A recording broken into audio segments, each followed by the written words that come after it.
So, in recent months, it seems like a lot of beloved TV series have been unceremoniously cancelled, leaving people with a lot of sadness and frustration, especially because it seems like a lot of trashy TV gets to be renewed endlessly. A number of shows with a strong cult following couldn't manage to survive, and the uproar on the internet every time this happens is really loud and difficult to ignore. Recent victims include Our Flag Means Death, Warrior, The Incredible Scavenger's Reign, Lockwood & Co. was axed, Shadow and Bone, Wolfpack. I mean, who unironically watched this? Let's be so serious here. It's crazy the amount of shows that are being killed, so my condolences to anyone who lost a show that was very near and dear to them. And it made me think about the cancellations that very deeply hurt me to my core. Shows that I absolutely adored, but that never got to have an ending. And we're gonna talk about those today. Now, there are some iconic shows that were notoriously canceled, and I'm not necessarily gonna talk about those because they're way too obvious. Like Freaks and Geeks, iconic, can't touch that. My So-Called Life, can't touch that. Mindhunter, probably a modern classic, can't touch that. These shows are their own monuments that mark people for a very long time despite being cancelled very early on. And a lot of people have held hope that they could one day come back. Because yeah, there are also some iconic shows that were cancelled and then brought back to life. Firefly is one of the most respected sci-fi series of all time. It was cancelled after one season due to low ratings, mostly because of the fact that the network, for some reason, made the incomprehensible decision to air the episodes out of order. However, it was later brought back as a movie called Serenity that provided the story with a more satisfying conclusion.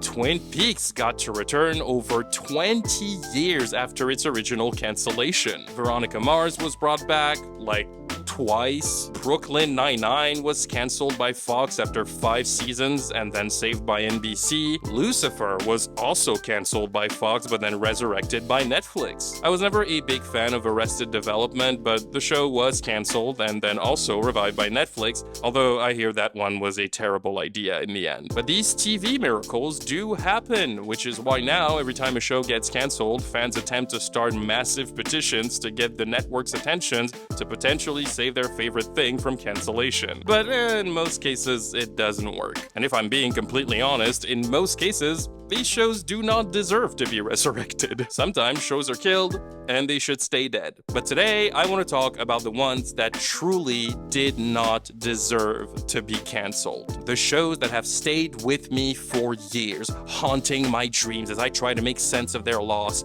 occupying my life as I question where the story was going, what that character was gonna do, and I fall into the abyss because my life has not mattered since their cancellation. I'm being dramatic. I'm being dramatic. I realize that. I'm sorry, I'm gonna stop. But you get the gist. I want to talk about these shows that really, really stuck with me and that I wish we had more of. You probably have heard about some of them. There's a couple I already mentioned on the channel before. Others you probably have never heard about or forgot even existed. But regardless, those are the cancellations that hurt me the most. And hey, if you can think of any show that was canceled and that also broke your beautiful little heart, feel free to share them in the comments. There may be an underrated gem I need to watch in there. So, with all that in mind, here is my list of canceled TV shows that deserve a second life. Starting with number 8. Hannibal. I'm gonna start with this one and get it out of the way now because, man, everybody knows. I think when it comes to shows that got unceremoniously cancelled and that fans are dying to get back, Hannibal is probably number 1 on the podium. The reimagined story of the most iconic fictional serial killer of all time is considered by many to be the most underrated show ever made, especially given the fact that Mads Mikkelsen is easily the best incarnation of Hannibal Lecter. Yes, I put him above Anthony Hopkins and I will not be taking questions at this time. The show ran for 3 seasons and was absolutely incredible. It's a brilliant psychological thriller that is incredibly well written and that, unfortunately, not a lot of people watched at the time. Hannibal was axed due to low ratings, but then, thanks to the big boom of streaming platforms, the show had a sort of renaissance just a year or two after it was killed, and it built an absolutely gigantic cult following. Millions of fans who were dying for the show to get its justice and return for a fourth season. However, the interesting thing with Hannibal is that the show was cancelled in 2015, almost 10 years ago now. God, we're old. And over the last few years, it seems like there has been a change in the visions the fans have of the ending. For those who don't know, Hannibal ends on a very intense cliffhanger, and while initially it heavily contributed to the colossal heartbreak over its cancellation, recently a lot of people have changed their tune and are more and more of the opinion that the show ending the way it did is actually really fitting, and that continuing the story isn't really necessary. And I sort of agree? Sort of. Obviously, there are a few loose ends, but the way Hannibal ends, even though it wasn't the intended ending, feels like an ending that could be definitive. In terms of the characters and a lot of their themes, and I really have to walk around the pot here because I really don't want to spoil anything, the final episode sort of makes sense. There is a way to look at it that could make it a good ending. But also, I would love to have seen the ending the writers wanted to have, because Hannibal is an incredible show that was made with a lot of care and attention. And I'm putting it at the bottom of the list because it's the entry that actually has the most hope. Believe it or not, this show was cancelled 9 years ago, but right now, in 2024, it is looking somewhat likely that season 4 of Hannibal actually will happen. Mads Mikkelsen has confirmed that a lot of conversations have been had behind the scenes. He and other people who were involved in the show, including the creator, really want to make it happen. And while nothing concrete seems to have been set yet, Mads has said in a recent interview that ideas have been worked on and that he can't reveal any of what has been discussed in case season 4 does happen. So we'll have to see, but this is by far the most hopeful scenario for any of the shows on this list. If you haven't watched Hannibal, do yourself a favor, watch it. Number 7.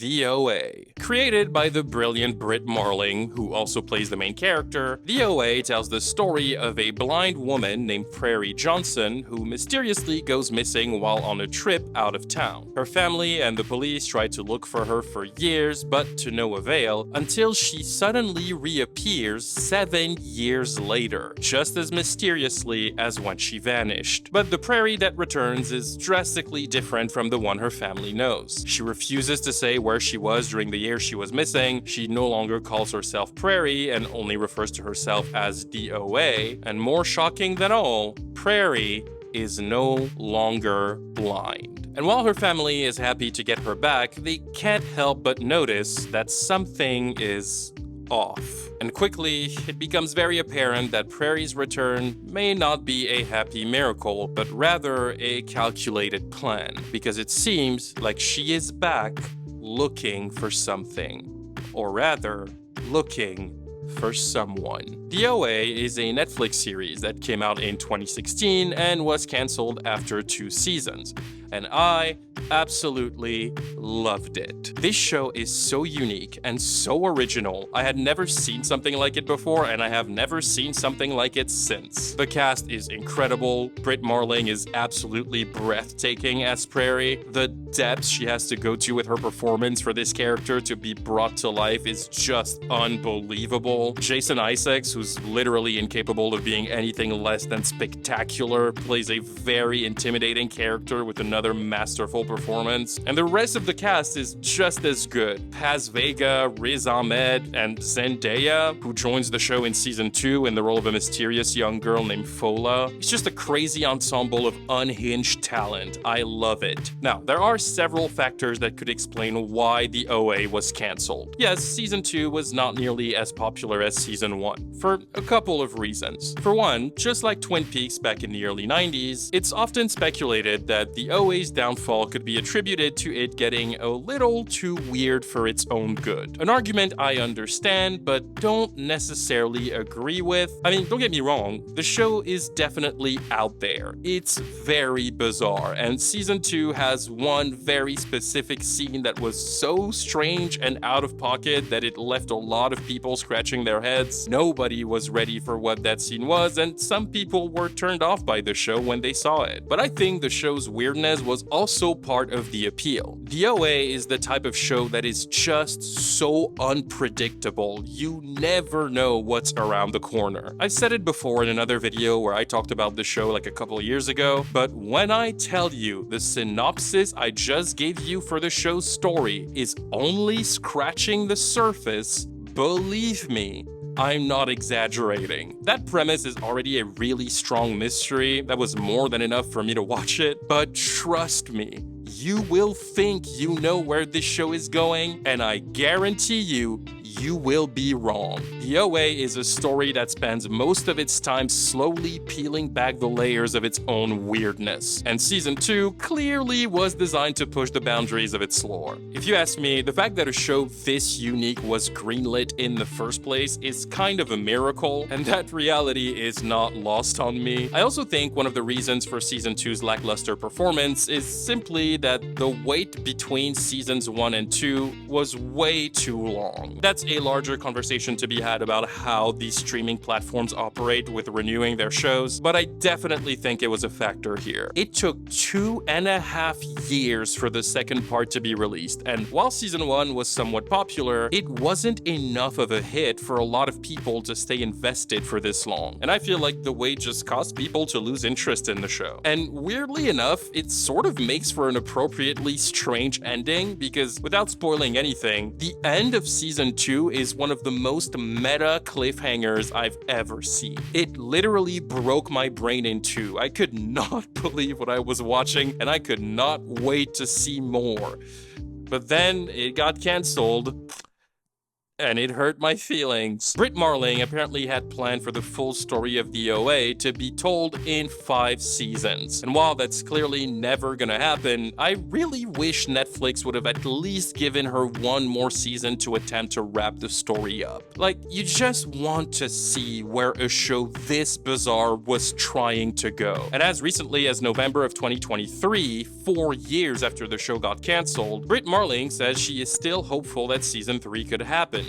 But, I don't know. Some fans believe that this is all a big plan that works into the theories around the show, and that secret clues have been dropped to suggest that the show is coming back and that this is all part of Brit Marling's master plan, but no, I think these people are just coping. They just don't want to accept that the show is cancelled and they need something to believe in. But I do hope the OA one day gets to finish its story, just like Twin Peaks got to do 25 years later. And yes, I keep comparing the OA to Twin Peaks, and that's because the OA, in my eyes, is the modern Twin Peaks. I will not be taking any questions at this time. Thank you. Let's move on. Number 6.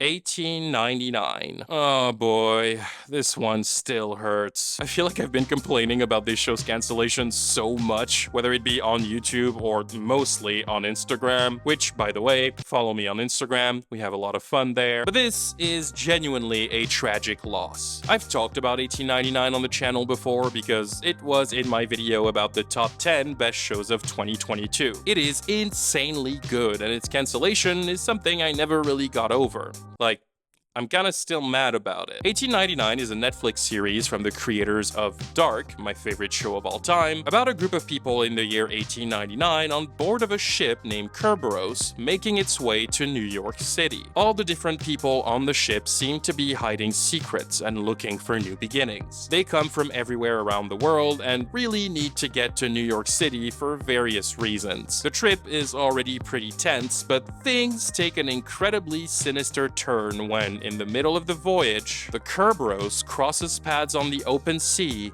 with the Prometheus, an identical ship that had suddenly gone missing under mysterious circumstances months prior. This show is so fucking cool. Just like the OA, it is full of little mysteries and weird ideas, and again, if you think you know where the story is going, no you don't. This thing will bend your mind from the first minute to the very last second. From what I understand, 1899 was cancelled because it was simply too expensive to make. And I think the viewership wasn't big enough for Netflix to keep going with it, which makes sense. It's a German series that has at least 8 or 9 different languages during the story, but it still makes me really, really sad. 1899 is one of the most unique and amazing shows Netflix has ever had. It's creepy and weird. The story revolves around a series of extremely compelling mysteries, and the twists and turns in the show are so creative and mind-blowing. And what makes its cancellation even more infuriating to me is the fact that Odar and Fries, the creators of the show, had explained that they already had the entire story figured out. They knew how the show was going to end, and just like Dark, their previous masterpiece, they had a 3-season plan to finish that story. It would have been treated like a trilogy, and I am just so fucking mad that we will never get that trilogy. This story deserves to be told fully, and the fact that it never will breaks my fragile little heart. Because the unfortunate thing with 1899 is that it is almost certain that we will never get that revival. Like I said, sometimes shows get cancelled and the rights are bought back by another network and they get to continue it in a new home. But this is definitely never gonna happen here because Odar and Fries are under a Netflix contract where their next few projects have to be made with Netflix. So theoretically, unless Netflix would agree to it, they would never be able to work with another platform to continue 1899, even if another platform was interested in continuing the show. And Netflix is certainly not going to come back on their decision, so what we are left with is an incredible season of TV with one of the coolest concepts out there that ends on an insane twist that will never be resolved. And I will never get over it. Before we continue, let's just take a quick moment to thank today's sponsor. Did you guys know that the flavored air category is rapidly becoming the leading alternative to vaping and smoking? It's a whole new movement towards better habits, led by the sponsor of today's video, Fume. Fume is an innovative flavored air device designed to take your habit and simply making it better, healthier, and more enjoyable. It's not a vape, there is no nicotine, and no batteries to charge. It comes with flavored cores that are sort of like herbal tea, with different flavors to choose from like crisp mint, orange vanilla, and even sparkling grapefruit. For the record, orange vanilla is my favorite. And with flavored air, you can satisfy your oral fixation through a passive diffusion system that utilizes no electronics, vapor, or combustion. Plus, the device feels really nice in your hands. It's also designed to be a fidget toy that helps with stress and anxiety.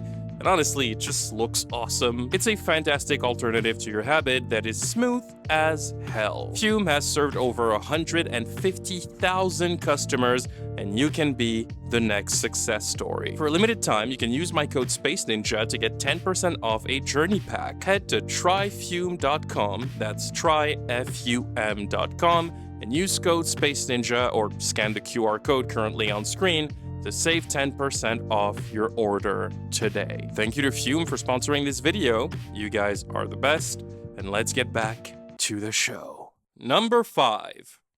The Secret Circle. The Secret Circle is a supernatural drama television series that aired on the CW in 2011. The story centers around Cassie Blake, a 16-year-old girl who has to move to the small town of Chance Harbor in the state of Washington to live with her grandmother after her mom suddenly dies in a mysterious fire. She tries to give herself a new start in that new environment, but things quickly take a dark turn when she is approached by 5 students in her new high school who reveal to her her real identity. And that is when Cassie discovers that she descends from a long line of witches. And her arrival in Chance Harbor just completed the Secret Circle, the enigmatic coven formed by the 5 other students who all got powers from their ancestors. Together, they uncover dark secrets about their family's past, face threats from other witches, and confront ancient evils that threaten their existence. Because Cassie is not a normal witch. She descends from a very powerful lineage that is linked to incredibly dark and dangerous magic, and her family's past might have a direct connection to her mother's mysterious death. The Secret Circle was developed by the same people who made The Vampire Diaries, and it's an adaptation of a series of novels by L.J. Smith, the original author of the Vampire Diaries novels. Clearly, the CW was trying to replicate a very specific formula, which makes sense because The Vampire Diaries had become an instant success when it came out 2 years prior, quickly earning itself the title of biggest show in the network's history. So naturally, they wanted another mega hit under their belt. And they had some really solid people in the cast that were relatively unknown at the time. Jessica Parker Kennedy, who is way too underrated, Shelley Henning, and one of my absolute favorites, Phoebe Tonkin. Like really, on paper, this show had everything lined up to be the next big thing. Unfortunately, The Secret Circle did not really connect with audiences at the time, and as the season progressed, ratings slowly fell until it became completely unviable for the CW to justify making a second season. So,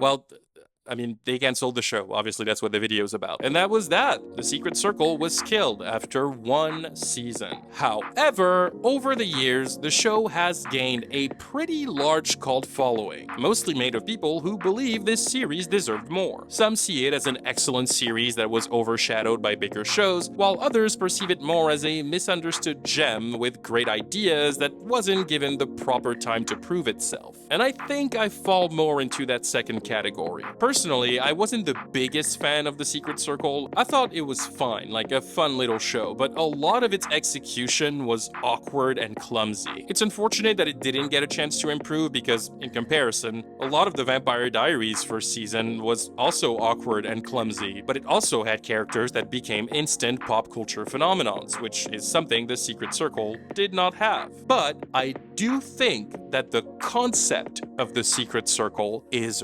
really good. Like, really good. Excellent, even. The premise, the ideas behind the characters, all of that is brilliant. And I always say that reboots should be about good ideas that didn't get a chance to be executed right instead of things that were already done great and beloved. And this is a great example of that. The Secret Circle, to me, is a perfect candidate for a full reboot. Update it, modernize it, make it less cheesy, bring an insane cast. I am dying for a good, gritty, moody series about witches that people will take seriously. This shit would fucking rock. Give me an HBO Max reboot of The Secret Circle that doesn't hold any punches.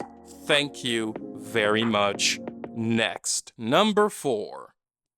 Dead Like Me. Dead Like Me is a 2003 series that ran on Showtime for 2 seasons before being cancelled, and it was created by Bryan Fuller, the creator of Hannibal. Yeah, this guy's not very lucky. Dead Like Me tells the story of Georgia Lass, or George, an 18-year-old college dropout with an unsatisfying life who is cold and emotionally distant. After abandoning her studies, George gets a corporate job she intends to be at temporarily, but during her lunch break on her very first day, she is suddenly hit and crushed by a rogue toilet seat that fell from a deorbiting space station, and George dies. After dying, her spirit immediately awakens, but she doesn't understand what happened. She is then approached by undead beings who can see her as a ghost and reveal to her that she has died. But unlike other dead people, she learns she will not be allowed to go to the afterlife. Instead, George is going to become a Grim Reaper, an undead entity that has for only task to retrieve the souls of people who are about to die. And if she collects enough souls, she can earn her way into the great beyond. So Georgia joins a group of Grim Reapers as she tries to make sense of this new life in death, while her family struggles to grieve her and does not know how to move forward after her sudden passing. Dead Like Me was a very weird show. It was sort of a comedy with a lot of dark humor and very well thought out arcs that made the story quite compelling. Like honestly, this show has a lot of really good ideas. It's very unique and out there, and while none not everything is executed the best all the time, you can tell there was a lot of effort put into this show in a way that, to this day, makes it one of a kind. I honestly cannot think of another show that is quite like it, even with the flaws that most definitely contributed to its drop in ratings. I think its issues mostly come down to the wonky character writing, despite the great stories the characters are in. This cast is not that memorable, and you don't ever truly get attached to anyone, aside maybe from George, and even that is a bit of a stretch. The characters are not very likable, but again, the stories they're in are so fascinating and imaginative that a lot of people still remember this show for its insane creativity. Aside from that though, Dead Like Me is one of those shows that apparently also had a lot of behind-the-scenes problems. People not getting along, intense conflicts, and claims of unprofessionalism by MGM Television, the production company behind the show. Like, the creator, Brian Fuller, exited the show very early into season 1 due to those issues, and he later admitted that working on the show was a nightmare and that MGM was constantly trying to strong-arm him into making the show something he didn't want it to be. And Rebecca Gayheart, who played one of the main characters, also left the show after only 5 episodes. Dead Like Me was cancelled by Showtime after 2 seasons, a total of 29 episodes, and mostly fell into oblivion almost immediately. However, I recently found out that Dead Like Me did have a continuation after its cancellation in 2003, in the form of a direct-to-DVD movie titled Dead Like Me: Life After Death that was released in 2009. I had never heard about it, which is surprising because the whole cast came back for this movie. And it also stars Shanae Grimes, who was at the height of her popularity at the time because this came out right after the first season of 90210.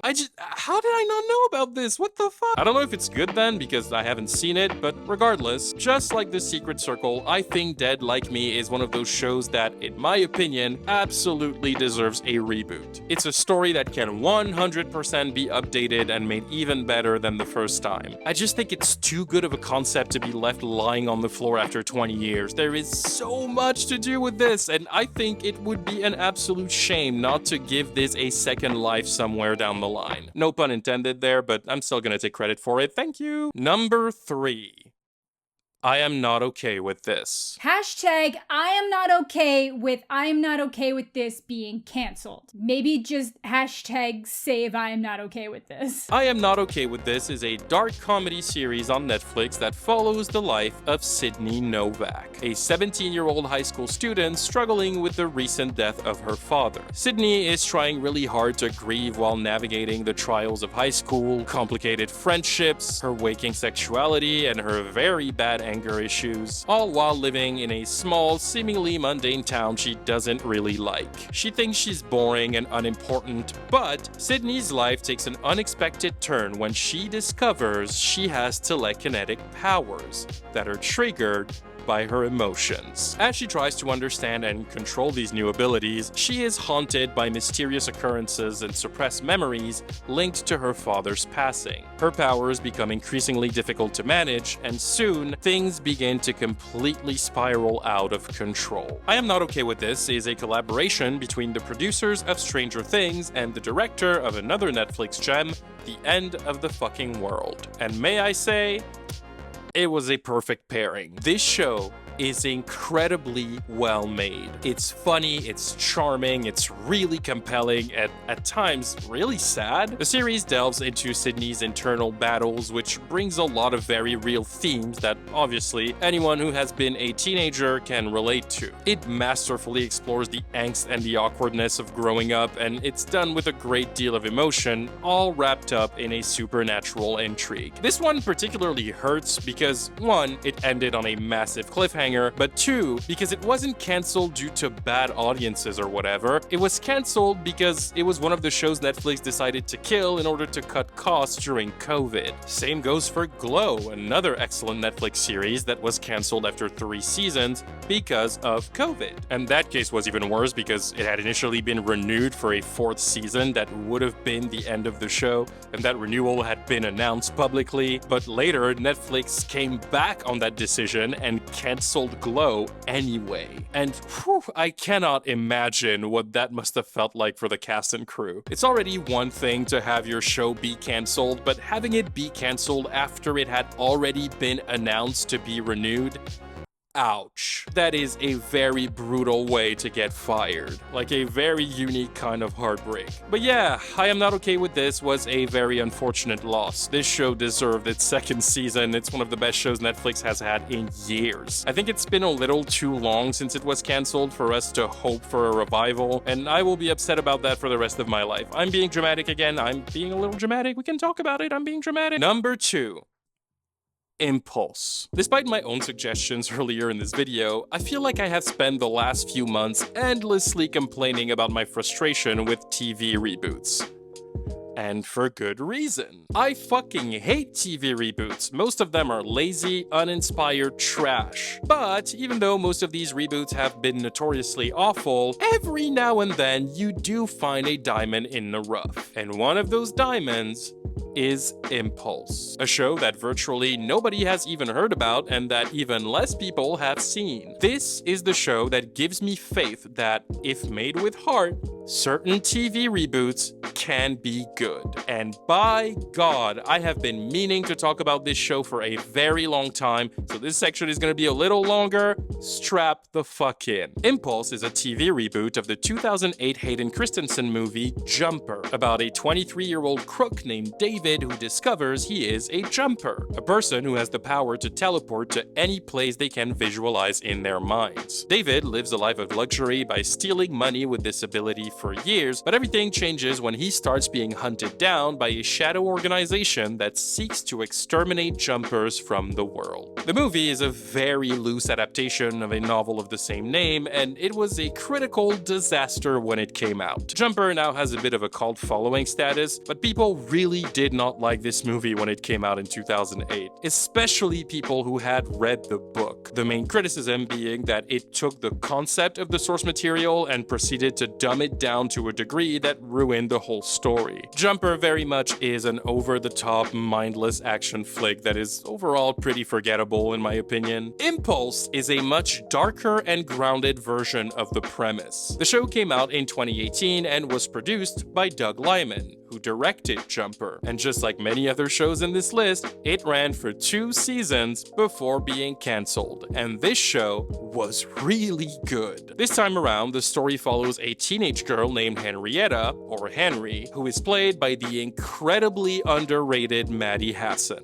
Henry is a troubled young girl who recently moved to a new town with her mother, who fell in love with a man who lives there with his own daughter. She has pretty bad behavioral issues, she's a rebel and a loner, and she's not exactly the most pleasant person to be around. When the story begins, we also learn that Henry is subject to somewhat frequent seizures, but doctors can't really tell what causes them. We see her have a seizure at school after getting into a heated argument with a teacher, and it's even mentioned by her mother that she is forbidden from driving as a result because it could be extremely dangerous for her to be on the road by herself, which is one of the reasons why her car was sold off, paired with it being a punishment for her bad behavior. But Henry is frustrated by that restriction, and she decides to ask for the help of Clay, a popular boy at school who likes her, to get her car back, and that's exactly what they do. But things take a very dark turn when, after their little escapade, that Clay boy takes Henry back to his truck and he sexually assaults her, which causes Henry to panic,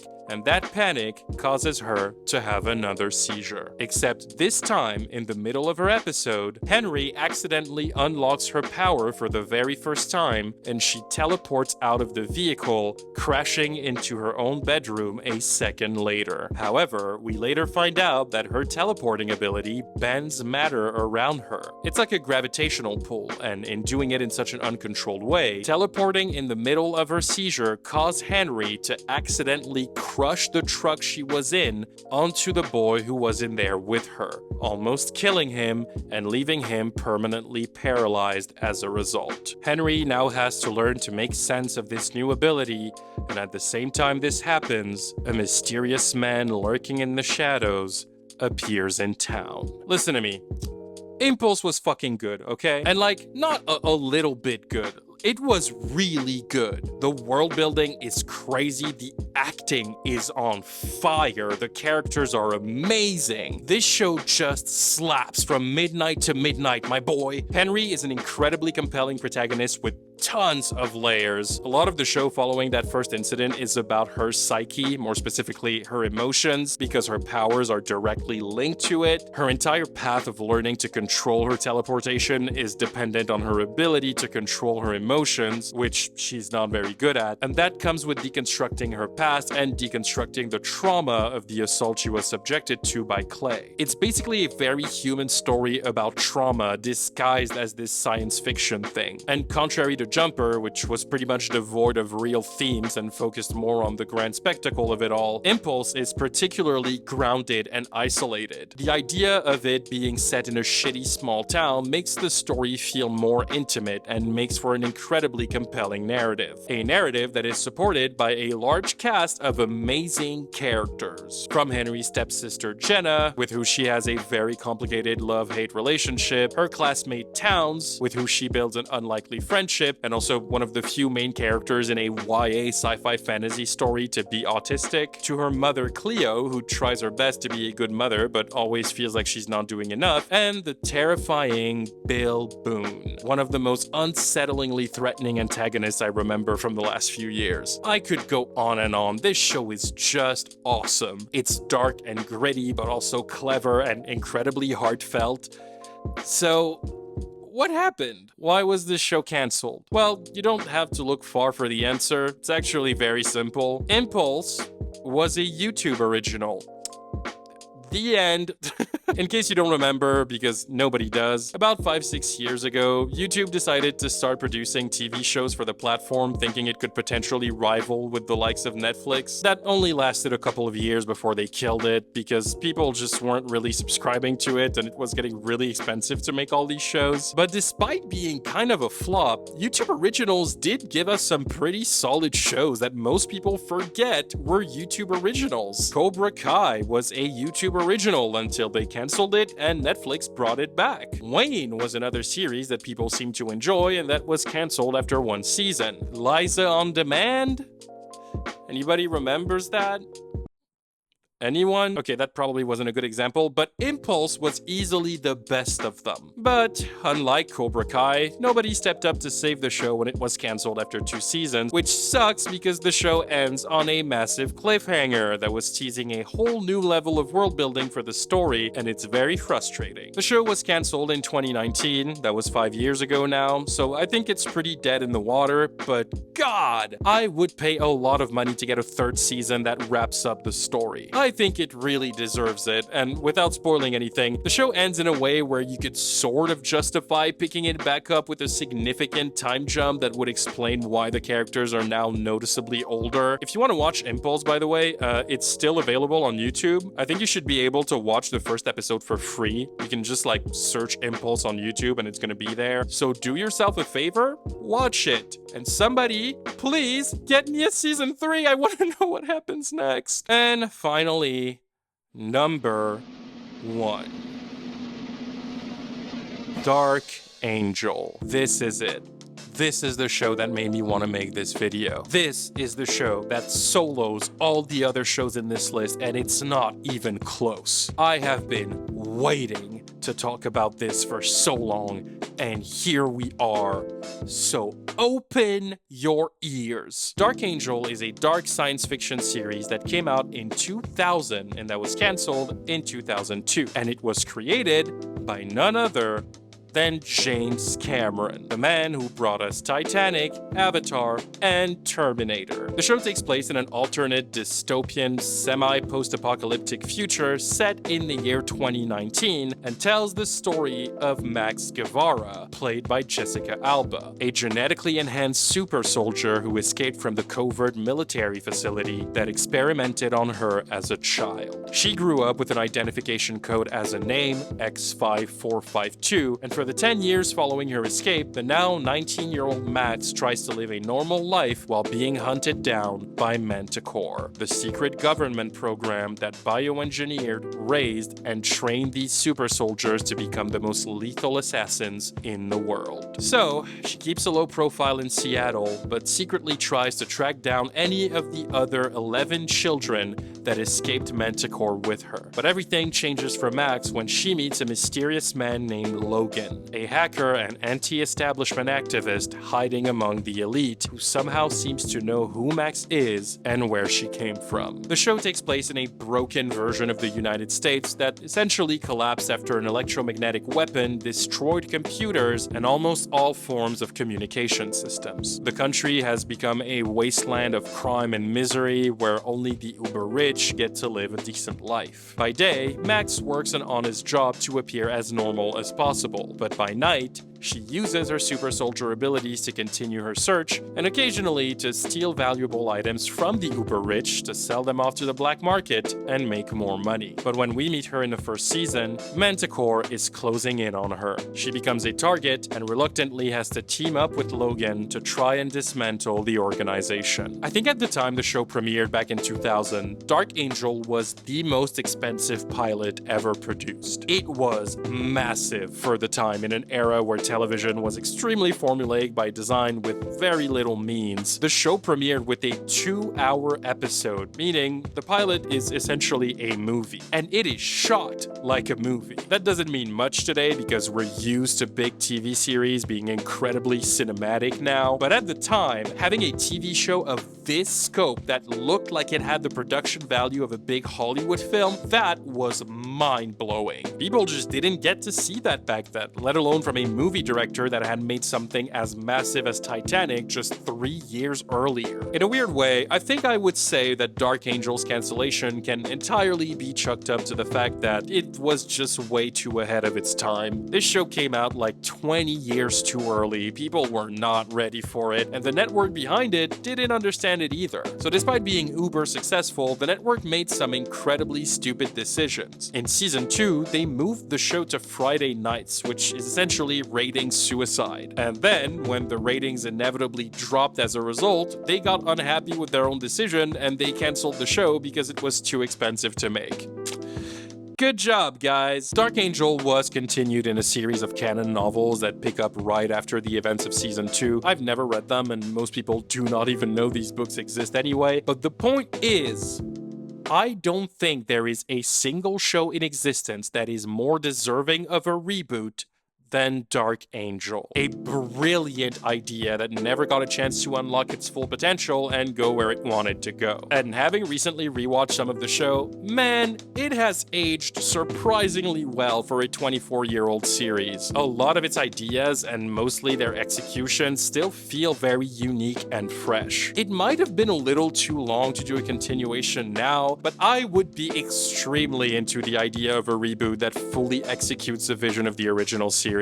That said, though, I gotta admit, it's really hard to imagine anyone other than Jessica Alba playing the role of Max. Maybe we just do a continuation that takes place after a 20-year time jump, bring back Jessica Alba and Jensen Ackles, I don't know, call it Dark Angel 2039 or something. I don't know, I honestly don't know, but this world, this incredible universe that James Cameron created deserves another chance to exist. I very firmly believe that.